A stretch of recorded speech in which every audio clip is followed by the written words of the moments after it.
Hello!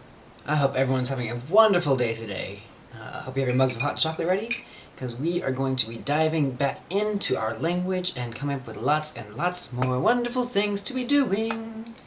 I'm very excited about all this.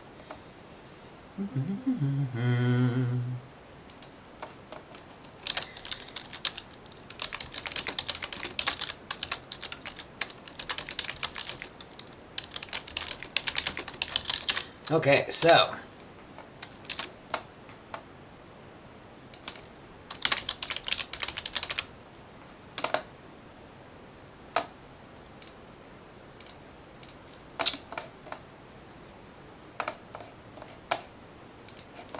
let us see what we are going to do right now. Okay, so where I left you all last, I had said I was going to knock out a few things off screen to make coining terminology easier and more effective. And I have done that. The one thing I said I was going to do two things. I said I was going to do some readjusting of our sound system and our phonotactics, which I've done, and I'll talk about that in just a moment. The other thing I said is I'll come up with I will start thinking of some more basic words. I didn't do as much of that, because most of my time was reworking our phonology a little bit to get the sound to a sound that I want, at least for an early starting language. So, and actually I need to take off these headphones for today, because we're going to be making a lot of weird noises today. So, we have, so a few things have changed. I've taken out our nasal series. I was realizing that it was hampering the sound that I want, that very chittering, chirping sound. And also I took out our coanal lateral, just because it wasn't really working as much as everything else. And I think I think it was just being one thing too many on what we have. As well, I also took off our coda consonant off of our syllables and made our initial consonant mandatory. So this is how we're going to be starting with a very simple-ish system. There's not a lot of consonants we'll be able to create, but what we're going to want to do is multisyllabic roots and words. So this will be good. Because we're going to want to limit the number of singular roots we have anyway. So at least, especially very early on, as we have an early language.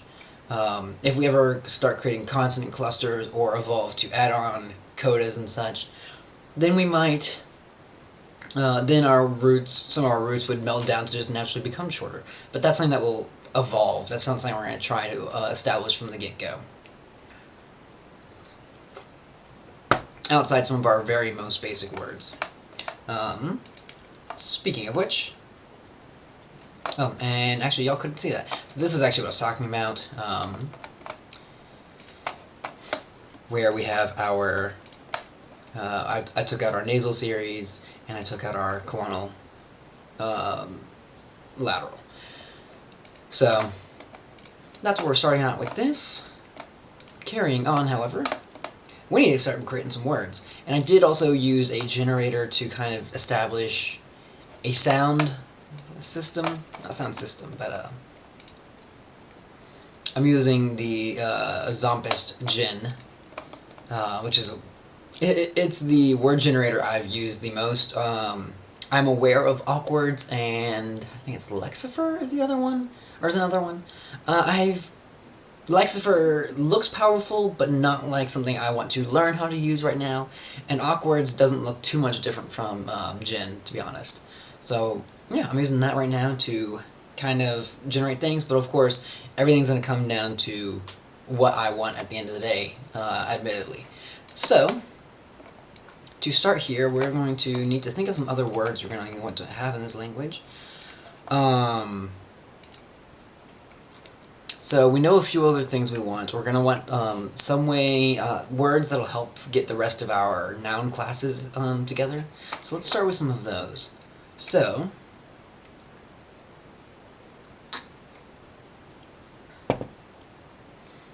we could have, so we already have words for Flaunal and Avian, which is going to create two of our most basic distinctions. The other ideas that we've had for what to evolve terms from are the words for, or something meaning not quite, similar to, or less than, something meaning something like that. So actually I do. Actually, not quite. Oop. Oh, you will also notice that I have also adjusted our words to fit our new syllabic structure. So that is another important thing. Although now that I'm actually no, that okay, never mind. I was about to say now that I'm looking at it, our words for Flaunal and to finish are very similar, but the tones would also be a very distinct distinction. That's what I'm gonna say. Not quite similar to, or less than. So we need something. We need it to mean one of these options, and it may mean all of these, to be honest.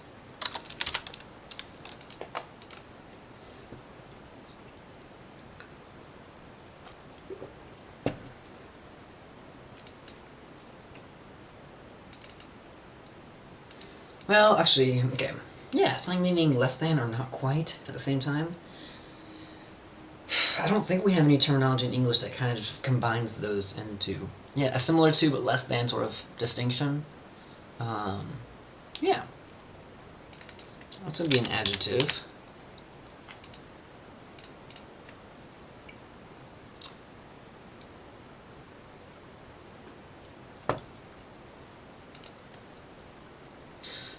Okay. Doop-a-doop-a-doop-a-doo. And this is where having a generator comes in handy. See, I'm realizing that coining phony or morphemes is not necessarily my favorite part of language creation.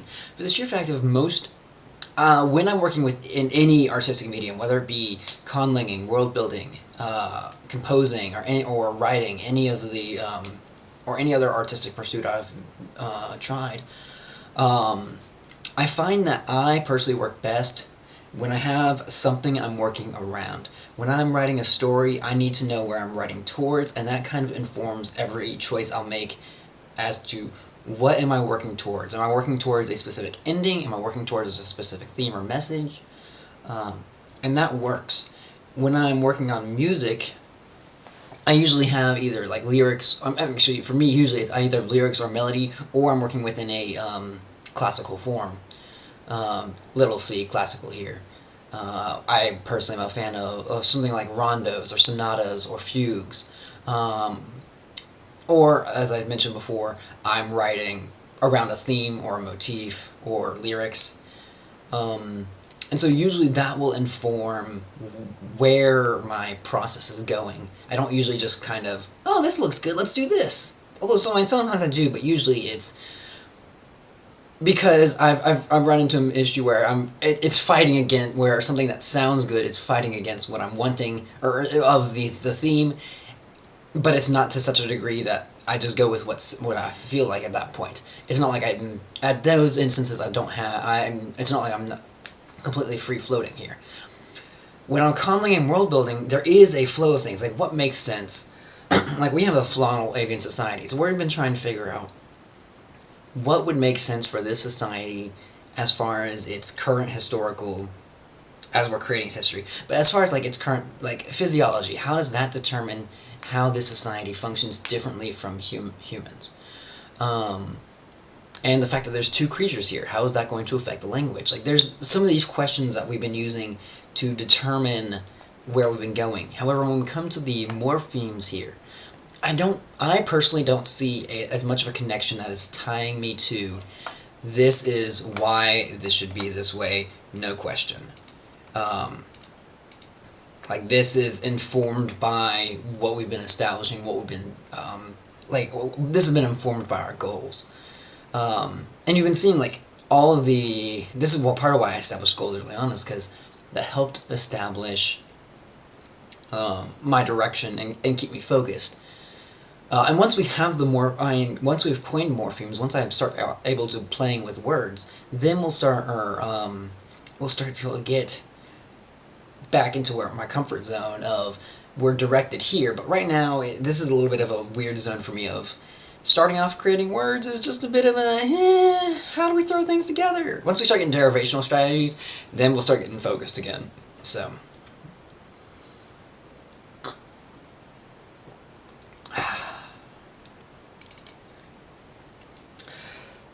so I'm thinking we should we might go for a simple the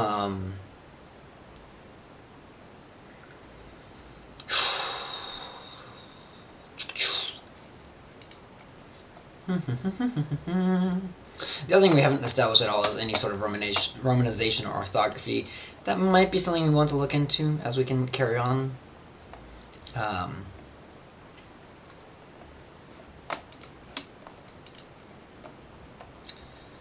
So, yeah.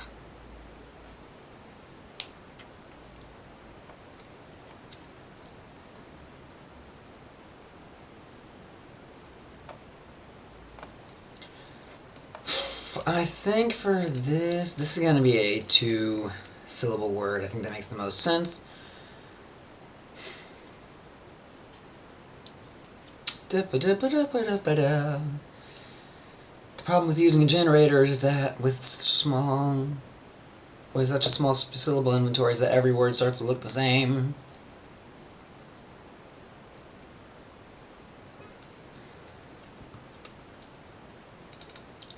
I mean, how many options do we have? We have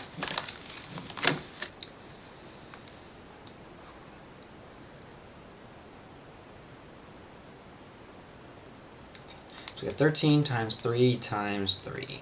We have 117 different monosyllable consonants we can create. Not a lot when you get down to it. We might want to early on figure out some phonological evolution that'll add a few more either consonants or vowels, or at the very least add a few more syllable options or word options. That's something we can play with around in a moment, but right now we're still at the very, very early language for sure, so we don't want to play around too much with that. That said, I think I just found the word that I want to use for this.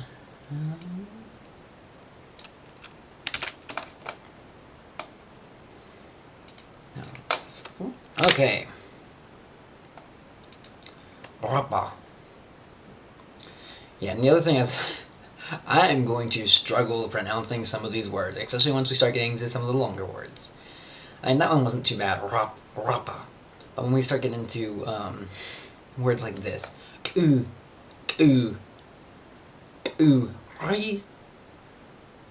ki,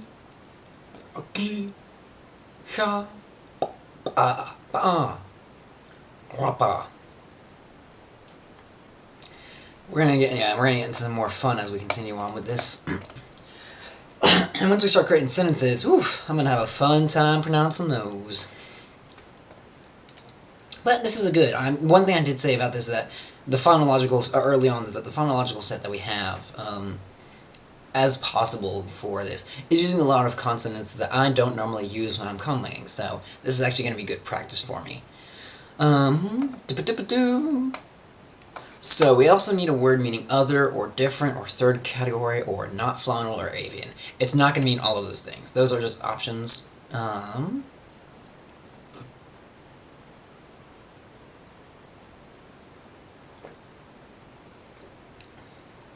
kind of like saying meaning third category because it hints at an option.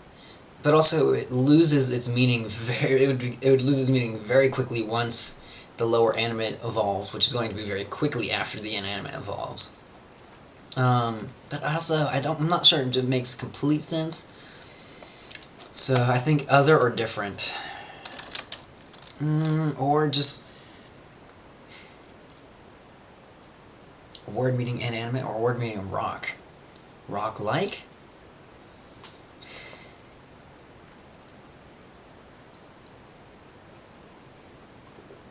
Yeah, we haven't talked too much about whether and how we're going to do derivational morphology, or essentially even how we're going to define some of the basic word classes. Like, is there some bleeding over? For instance, can this noun be used as an adjective without any changes, or does there have to be a derivational suffix, or is there a completely different word? Can it be used as a verb, and following the same questions? So, a lot to consider there as we continue on. Let's see, let's start with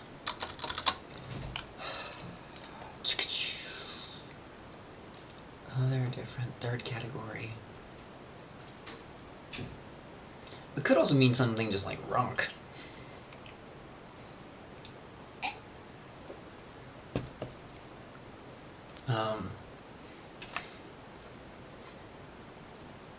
Oh, actually, I hadn't thought about that. Hold up a moment. So, if we were to do something meaning rock, or something like that,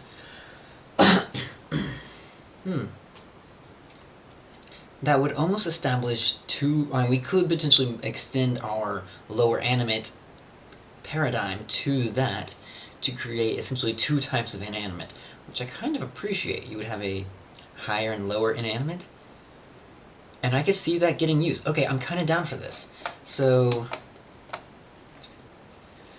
Flaunal and Avian clearly make sense to me. They're two very, very basic distinctions. So what would these creatures see as being something that is very, very much unlike either of them, that you just could not describe as both? So let's start with our Flaunal. Well, actually, first off, what do they see as being akin to them? Our avian species would see other avian species, albeit though they're not sapient, they would see a similarity between them. It would be hard to ignore. They're not so far evolved away from their avian roots as, say, humans are, at least in appearance, away from our other, blanking on the class, mammalian roots in general, but also primate roots. There we are.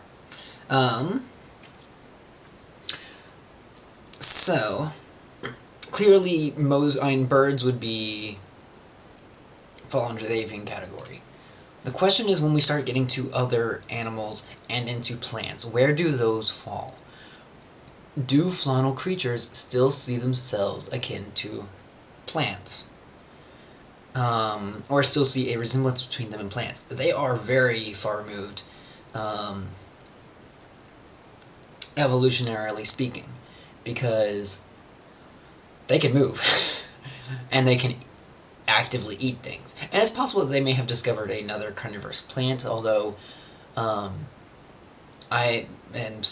there are going to be other Flaunal there are going to be non-sapient Flaunal creatures. That's something that I've established, I don't know if I've mentioned it on camera before or not. But there are other Flaunal creatures. There are some that fly, and I have some evolutionary precedents for why, for some of these adaptations. But there's some that fly, and there are some and there's other ones that just are in the hunt and such. But for the most part, our sapient Flaunal creatures are very far removed from or actually any of our Flaunal creatures are very far removed from your typical plants, from your typical floral species. So, the real questions here.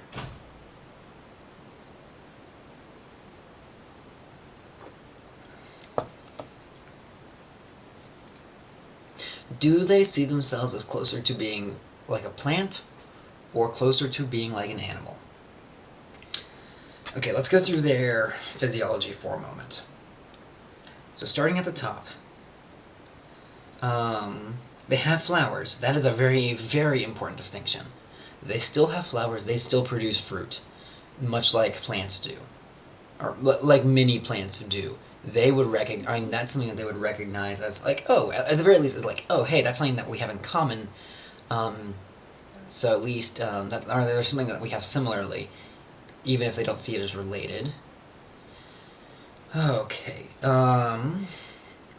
their nest system on their top of their head. That is fairly unique to them. It is evolved from what used to be their roots. But it's also not unlike branches. So hit and miss on whether or not they might see that as being related to other plants or not. Although they might see it like some trees that have the vines and such wrapping around. If they find those, they would see some, and they could potentially see some similarities, although I'm not certain on that. Their beaks are very avian informed, no question on that. However, their leaves still have a fairly distinct leaf shape to them, with the exception of the camera obscura eyeball in the center of each one. So, but they would still look distinctly leaf-shaped, and they could blend in with some plants because of that. They could blend in with foliage or other foliage decently. Continuing to move down. They also have their vestigial leaves, but those are based on their carnivorous plants, so they're just not going to look like any. I mean, they're only going to look like other Flaunal creatures, so it's not really going to be worth saying anything about that. And their little ear stalks are not going to be similar to anything on any plant or animal for the most part either. Moving down, their hands are going to look fairly unique. They're not going to look much like their the leaves that they evolved from, but admittedly those were also their carnivorous leaves that they would have evolved from. Yeah, I'm not sure if they would look like anything. Yeah, they would be pretty distinct, and same with their feet and tail. If they saw a kangaroo, they might feel some connection to them in their locomotion, but that's about where the differences would end, because they definitely see themselves as having 3 feet, not 2 feet and a tail. So.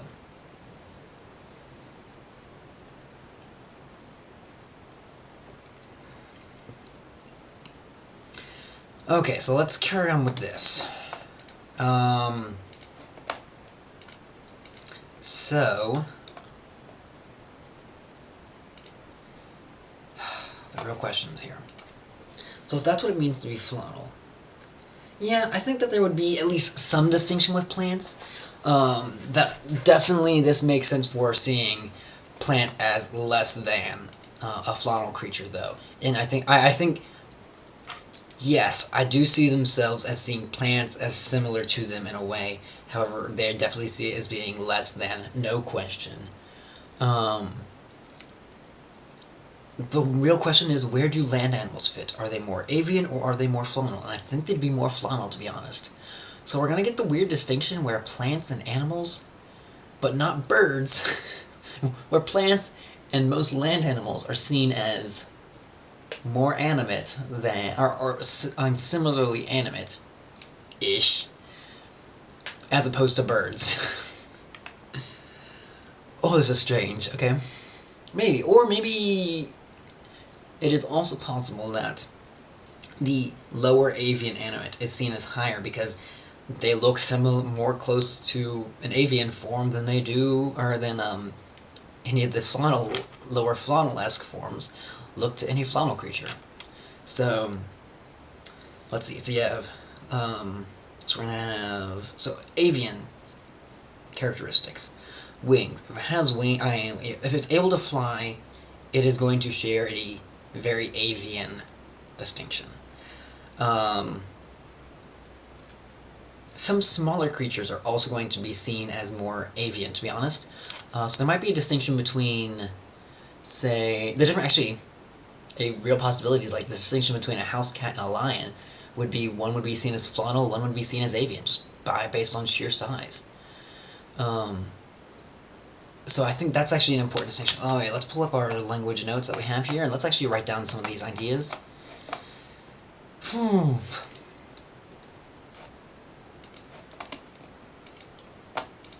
Okay, so, going back into our language.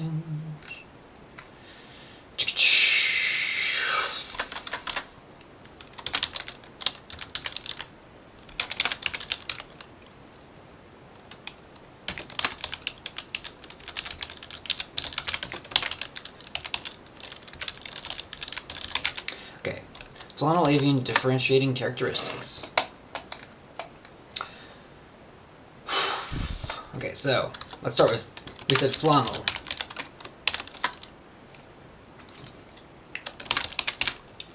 Large size, land-based,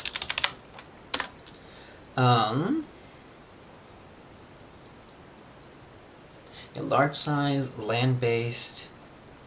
Let's see, what else is there? Okay.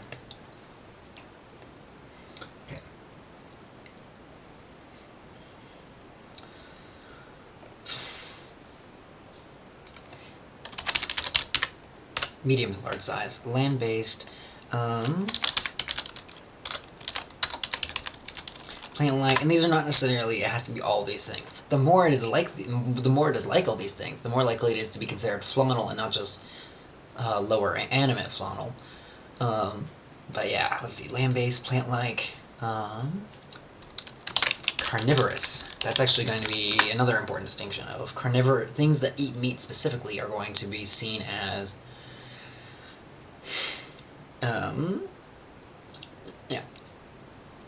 things that specifically eat meat are going to be seen as more Flaunal than avian.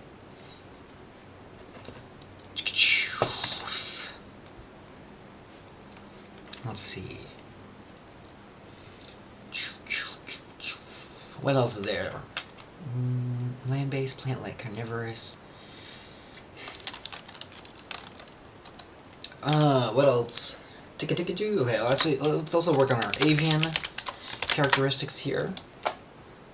So we have small size, air, or water, possibly? So fish might be considered avian.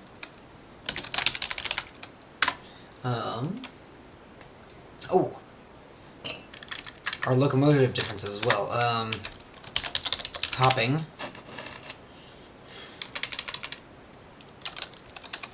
Let's see. Bird-like. Carnivorous.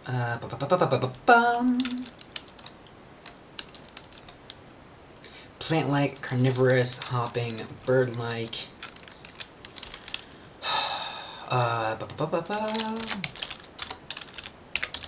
Herbivorous. Herbivore. Herbivorous. Hope I spelled that right. Hey! Autocorrect didn't kick in, so that's the same. Flying.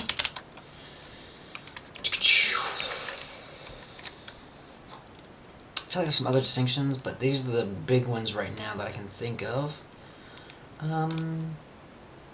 There may be a color distinction too, like green versus whatever color. We haven't really established colors for either of them, really, besides the fact that the plants have to have green on them somewhere. And that, because they are clearly clearly influenced by our Venus flytraps, I mean, the palms, they have red on them as well. Like the palms of their hands and the palms of their feet are red, as well as the inside of their vestigial mouths and the insides of their beaks. So, and even the insides of their ears, actually, are all going to be red. And there might be other colorations on their leaves, and we haven't talked about the coloration on their flowers. So, all various options there. But for the most part, they're green.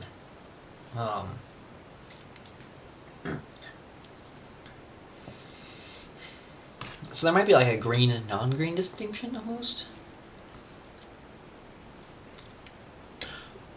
Ooh, any animal that is riding on another animal is considered avian. So actually, host or carrier.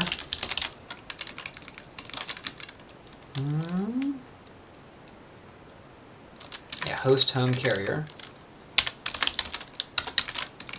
And then this would be hosted, carried, resident. So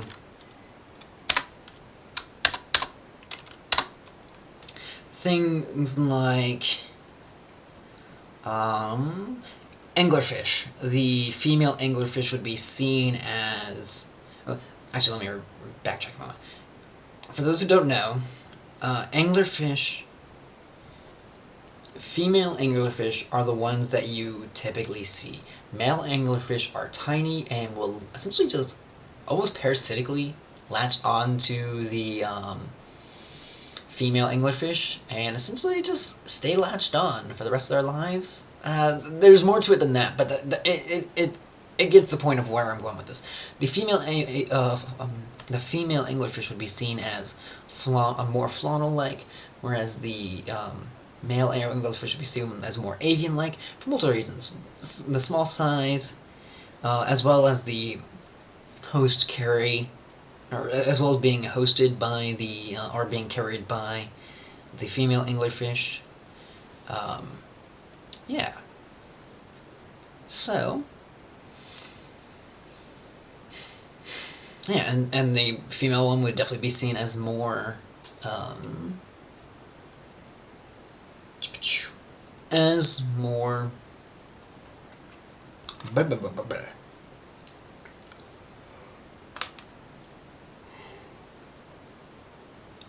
yeah, and the female would be seen as more Flaunal because, like, the larger size relative to its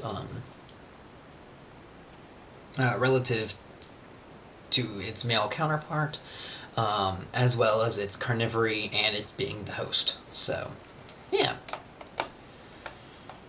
Awesome. I like where this is going so far.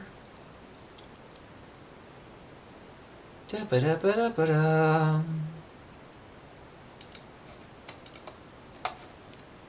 So, what else is there?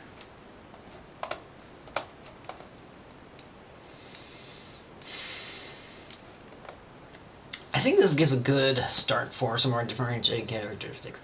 So now what we need to do is find something that does not fit any of these characteristics on either list, and essentially would be hard to classify, and then that would be make it for a good distinction for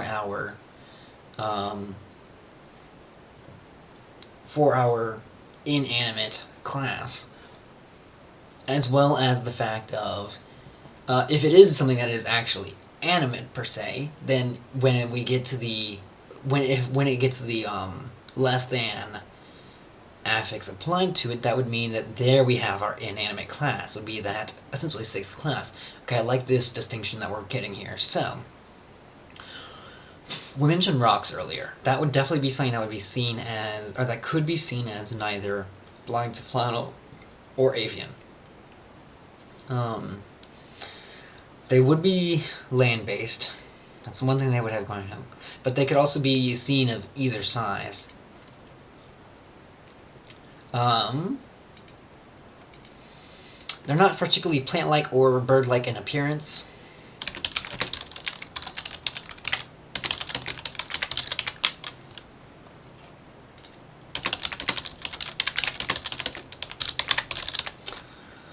Let's see.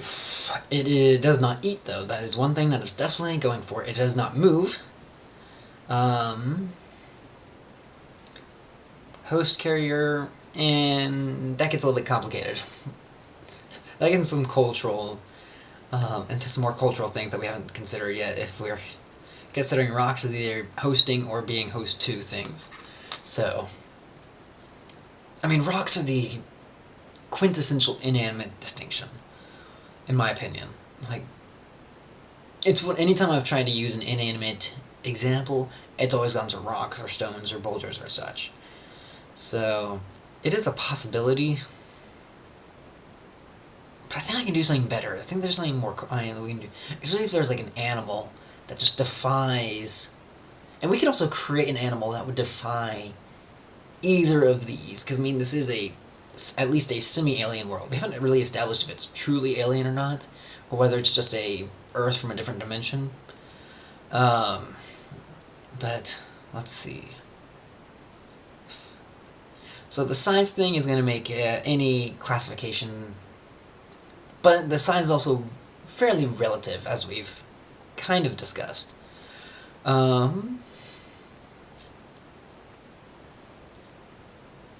something that is amphibious,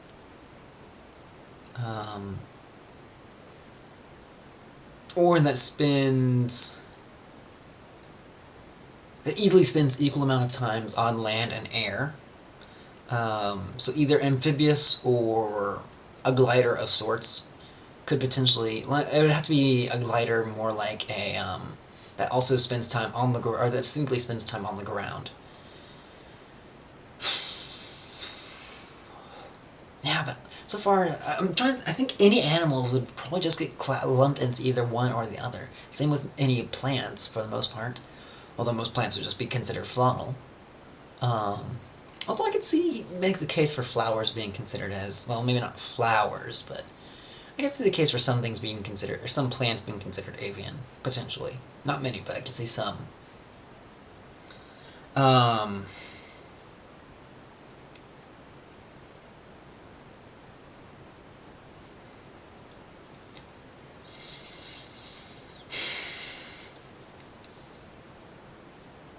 Okay, so let's think of animate things. We have rocks, we have water.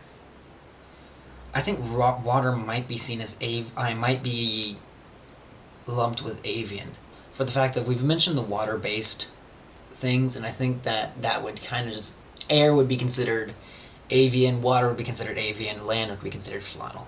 I think that would make sense. Unless they do distinguish water creatures as different. However, I kind of like the idea of seeing fish as similar to birds. I can make that case for a fair number of reasons. So I think I'm going to keep water as being part of the avian realm here. So...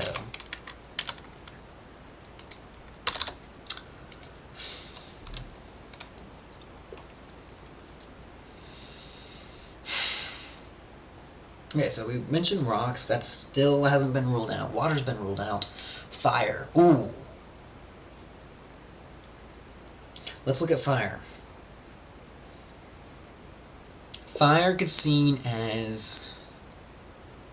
So if we're to look at this, fire could be both medium, large, or small size. Both are options. It would be... I could see it being both considered land-based or air-water-based, but I could see I could see a case for it being considered land-based, with smoke being its air-based counterpart. So let's keep that in mind. It is neither plant-like nor bird-like in appearance or function. However, it is omnivorous. It eats both animals and plants, no question on that. It could be seen, I could see a case for it be considered as both hopping and flying, although I don't think that these creatures would would consider fire as doing either of those as far as like locomotion is concerned. Fire would make an interesting third word, but I think I want to leave that one be, because I could see more possibilities for if it gets split into both of these categories. Of two different, of a Flaunal fire versus an avian fire.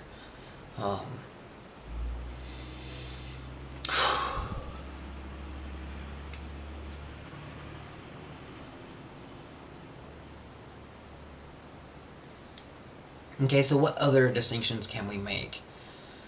Or what other inanimate objects are there? There's always dead stuff as an option.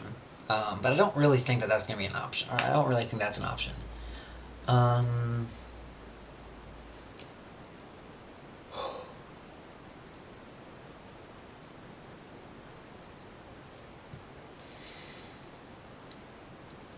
Okay, we have...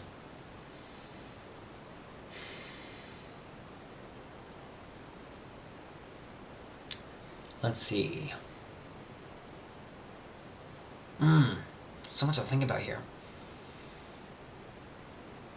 Flaunal versus avian. So we have words. So rock's still the one I'm coming back to. That's also just because right now I'm not thinking of other inanimate things. I don't really want to put man-made objects into or plant-made objects, as the case may be, into this mix, because Yeah, it's not really an accurate... yeah, because this is still an early thing. So, like, a fence is not going to be really something to base a whole grammatical paradigm around.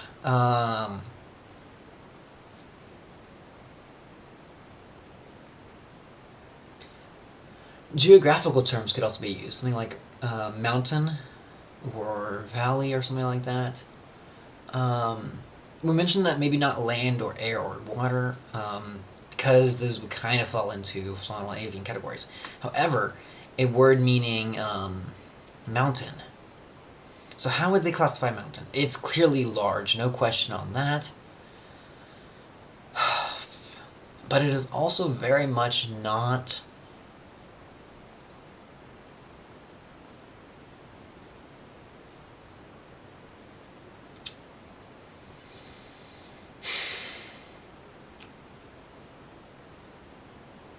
So one thing we should say, if land or air or water as general realms are considered animate to some degree,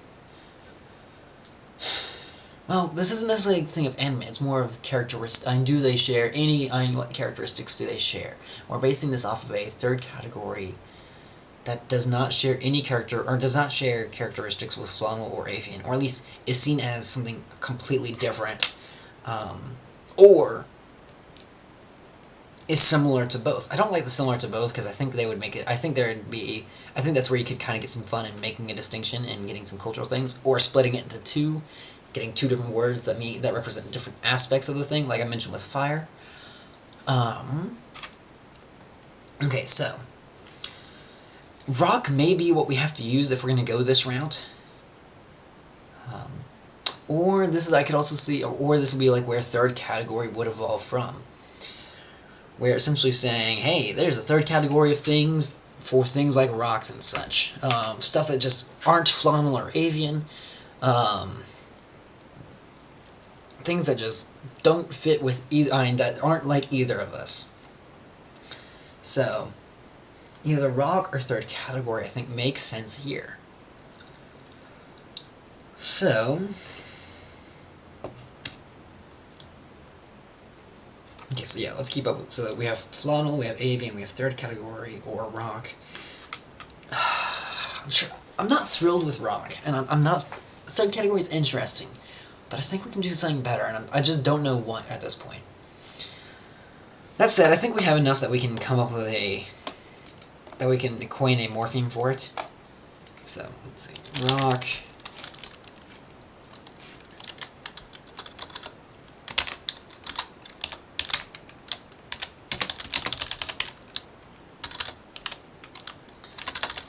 So if it's third category, it would probably be like a two-word construction, or it would just be like number 3. But I think rock makes a little bit more sense than third category. I'm still not super thrilled with it, but yeah, it is what it is at this point. Okay, which means we're gonna have another. Grammatical gender, which actually I'm not unhappy with. I actually kind of appreciate that. It gives us a lot more, and gives us some interesting options now that we hadn't considered yet. So,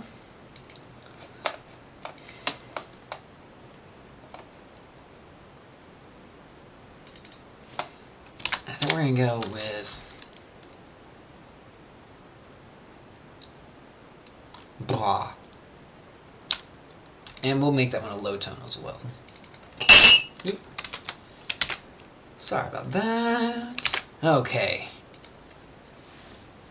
So, all that effort and we can coin 2 words today. Woo! But we did get a lot further. We created... we started to work on the paradigms for our lower animate distinctions, and actually our animate distinctions too. So I actually did appreciate this. Because now it's not just we have a Flaunal and Avian. Our lower Flaunal is also pretty much representing larger animals, carnivorous animals, land-based animals, and plants. So it kind of gets more of a categorical feel to it, rather than just being, oh yeah, they're like our Flaunal creatures, but not. And then our Avian one's gonna be like our are air-based and water-based creatures, smaller creatures, herbivorous creatures, and such. So yeah, the short of it is you have a faunal distinction, you have an avian distinction, you have a large animal and plant distinction, you have a small animal distinction, which I still think it's interesting that small animals in this would be considered less animate. Small animals and birds and fish would be considered less animate than plants. And then you get our other two, and then you might get our other two categories. Whether the rock category would be considered above the large animals and plants, I'm not sure. We'll consider that. It might be categorically placed above those, just historically speaking. But I don't think that's going to be the case. I think that it would just get shoved lower down because it just wouldn't be used as often. And then you would have your lower animate distinction, which may also may be either rarely used or gets co-opted into something else. So we might see various options on how our on what happens with our two inanimate classes. So I'm actually pretty happy about this. So yeah, we didn't get a lot of words coined today, and I think that's fine because we got a lot of other things done. I think the only other things I want to come up with is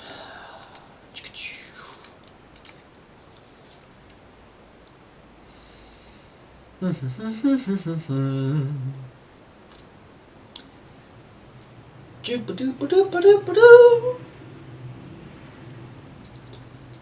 think I want to go ahead and come up with our adpositions that are going to become our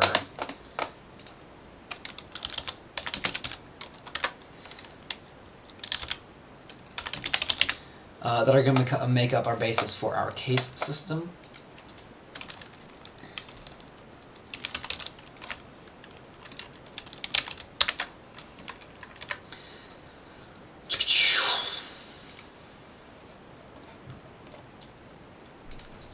And we're just going to go ahead and just pick monosyllables for these.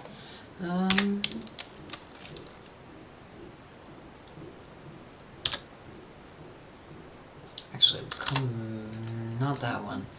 I have a reason for that, I think. Ooh. Yeah, P. Okay, there we go.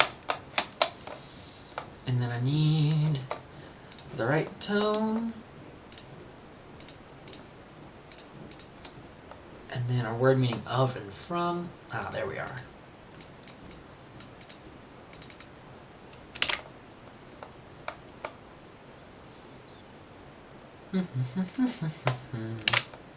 So, P and ha. P, ha. P, ha. Okay, I like that.